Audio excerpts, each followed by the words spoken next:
Assalamualaikum students, how are you? I hope you all will be fine with the blessing of God. Students, today topic of our discussion is relative pronoun. Relative pronoun क्या होता है? Pronoun की एक type है जिसका क्या नाम है? Relative pronoun. Relative pronoun क्या होता है? It relates the noun as joins to sentences. मतलब ये नाउन के साथ रिलेट करता है या फिर कोई भी दो सेंटेंसेस हैं उनको क्या करता है? ज्वाइन करता है। इसकी एग्जांपल्स क्या हैं? हु, हुज, हुम, विच, दैट, etc. तो आज हम हु, हुज, हुम, विच, दैट इनके एक्सप्लेनेशन पढ़ेंगे क्योंकि ये WH से स्टार्ट होने वाले वर्ड इनमें अक्सर कन्फ्यूजन रहती है कि कौन से सेंटेंस में कहाँ पे हमने हु यूज़ करना है, हुज यूज़ करना है। तो आज हम इनके मीनिंग के साथ एग्जाम्पल्स के साथ एक्सप्लेनेशन करेंगे। सबसे पहले आते हैं हु। हु क्या होता है? हु का मतलब होता है जो।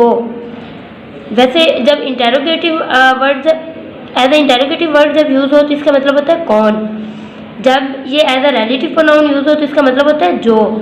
तो हु जो है ये पर्सन्स के लिए यूज़ होता है, मतलब लिविंग थिंग्स के लिए यूज़ होता है, और एज अ सब्जेक्ट यूज़ होता है। सब्जेक्ट का क्या मतलब है नीचे आपको एग्जाम्पल में आगे एक्सप्लेन करती हूँ। एग्जाम्पल क्या है? This is the boy dash helps everyone. ये वो लड़का है जो हर किसी की मदद करता है। अब हम लोग सबसे पहले देख रहे हैं कि इसकी हमने ट्रांसलेशन की तो क्या ट्रांसलेशन में क्या बन रहा है? जो हर किसी की मदद करता है। ये तो हम नहीं कर सकते ना जिसने हर किसी की मदद कर सकता है या जिसका हर किसी की मदद कर सकते हैं। तो जो है वो ज़्यादा सूटेबल है। जो की इंग्लिश क्या है? हु। अब ये देखें इस सेंटेंस में हु के बाद हम सब्जेक्ट नहीं देख रहे हैं तो who as a subject use हुआ है तो ये क्या है? रिलेटिव प्रोनाउन है। नेक्स्ट आते हैं हुज पे। हुज का क्या मतलब होता है? जिसका या फिर जिसकी, जिसके वगैरह। जैसे मैं कहती हूँ डैश बुक्स दीज आर, मतलब ये किताबें किसकी हैं तो हुज। अभी एज ए इंटेरोगेटिव यूज हुआ है तो इसका क्या? किसकी, जिसके से किसकी में कन्वर्ट हो गया तो whose books these are. Who books these are तो नहीं कह सकते ना, जो बुक्स ये हैं। नेक्स्ट आते हैं हुम पे। हुम यूज्ड एज ऑब्जेक्ट। हुम का मतलब क्या होता है? हुम का मतलब है जिससे या फिर जिसको। हुज का मतलब था जिसका या की, इधर को, हुम जिसको। तो हुम जो है ये एज अ ऑब्जेक्ट यूज होता है। हु और हुम में मेन डिफरेंस ये है कि हु जो है वो एज अ सब्जेक्ट यूज होता है और हुम एज एन ऑब्जेक्ट यूज होता है। दिस इज द बॉय, ये वो लड़का है। हुम आई गेव द पेन, जिसको मैंने पेन दिया। अब आप देख रहे हैं कि हुम के बाद अलग सब्जेक्ट आया हुआ है तो हुम को हम ये नहीं कह सकते कि एज अ सब्जेक्ट यूज है, बल्कि ये एज अ ऑब्जेक्ट यूज होता है। एज अ सब्जेक्ट यूज नहीं होता, as a subject use who होता है। नेक्स्ट आते हैं विच पे। विच किस लिए यूज होता है? थिंग्स के लिए यूज होता है और एनिमल्स के लिए यूज होता है। एग्जाम्पल में आते हैं the pen dash you have is mine. वो पेन जो आपके पास है वो मेरा है। The pen which you have, जो आपके पास है वो मेरा है। नेक्स्ट आते हैं दैट पे। दैट पर्सन्स के लिए यूज होता है, थिंग्स के लिए यूज होता है, और जिस वर्ड में ओनली आ जाए, ओनली का मतलब होता है सिर्फ, मतलब जब किसी चीज़ को स्पेसिफाई कर दिया जाए पार्टिकुलर थिंग्स के लिए दैट यूज़ करते हैं। तो दैट और विच में कोई इतना खास डिफरेंस नहीं है। ये भी थिंग्स के लिए यूज़ होता है, ये भी थिंग्स के लिए यूज़ होता है, नॉन लिविंग थिंग्स के लिए मतलब। लेकिन जिस सेंटेंस में ओनली आ जाएगा उस सेंटेंस में हम विच नहीं यूज़ करेंगे, सिर्फ दैट यूज़ करेंगे। तो सेंटेंस पे आते हैं दिस इज़ द बॉय, ये वो लड़का है। That only can help you, जो सिर्फ आपकी मदद कर सकते हैं, मतलब यही वो लड़का है। अब इस बॉय को स्पेसिफाई कर दिया गया ओनली के जरिए तो हम इधर क्या यूज़ करेंगे? दैट यूज़ करेंगे। जिस सेंटेंस में भी स्टूडेंट्स ओनली का वर्ड यूज़ हो जाए, मतलब जिस सेंटेंस में भी किसी चीज़ को, किसी सब्जेक्ट को स्पेसिफाई कर दिया जाए उस सेंटेंस में हम दैट यूज़ करते हैं। दैट के अलावा कोई भी रिलेटिव प्रोनाउन नहीं यूज़ कर सकते। स्टूडेंट्स नेक्स्ट हम आते हैं हु, हुज, हुम, विच, दैट के एक्सप्लेनेशन पे। एग्जाम्पल्स के जरिए हम इसकी एक्सप्लेनेशन करते हैं। तो एग्जाम्पल्स मैं आपको बताती हूँ।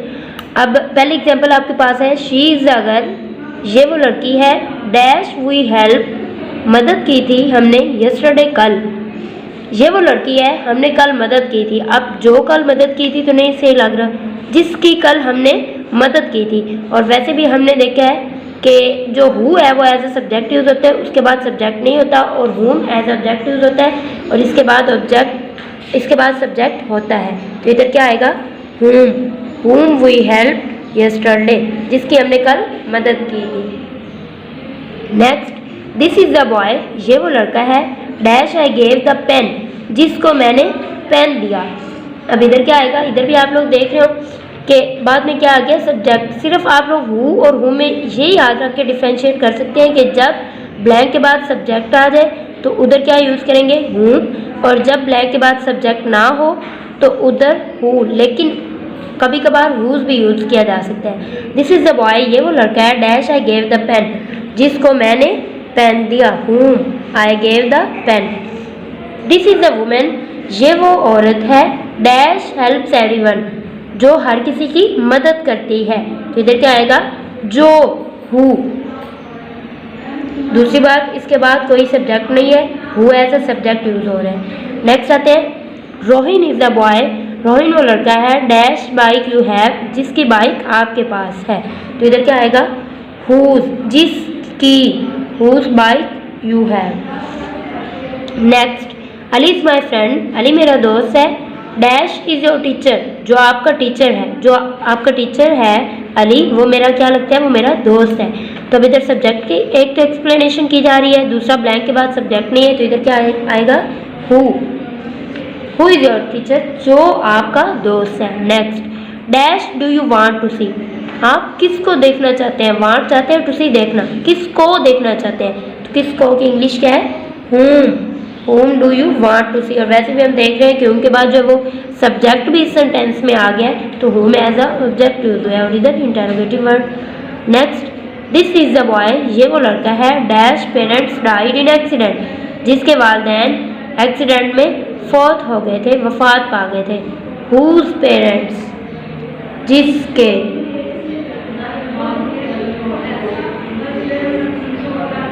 And dash is standing is my brother, वो आदमी जो वहाँ खड़ा है वो मेरा भाई है। तो who is standing is my brother. Next, the dog dash is standing there barks very much, वो कुत्ता जो वहाँ खड़ा है वो बहुत ज़्यादा भौंकता है। बार्क्स, भौंकना, बार्क होता है भौंकना। तो इधर क्या आएगा, the dog who is standing there barks very much, वो बहुत ज़्यादा भौंकता है। नेक्स्ट, द गिफ्ट, तोहफा डैश यू गेव मी, जो आपने मुझे दिया, इज़ माइन, वो मेरा है। तो एक बात और, इधर भी जो आ रहा है लेकिन इधर हम हु नहीं लगाएंगे। वो कैसे, क्योंकि मैंने आपको बताया था कि लिविंग थिंग्स के लिए हु यूज़ करते हैं, पर्सन्स के लिए हु यूज़ करते हैं, लेकिन नॉन लिविंग थिंग्स के लिए विच और दैट यूज़ करते हैं। तो इधर हु हम नहीं लगा सकते। The gift that you gave me is mine. अब अगर इधर ओनली आ जाता, मतलब इधर स्पेसिफाई कर दिया जाता, तो भी हम दैट लगाते। इधर वैसे हम विच भी लगा सकते थे। तो स्टूडेंट्स, ये आप लोगों की एक्सप्लेनेशन थी एग्जाम्पल्स के जरिए, इसको आपने देखना है। इसके बाद अगर कोई कन्फ्यूजन हो तो आप पूछ सकते हैं। अल्लाह हाफिज़।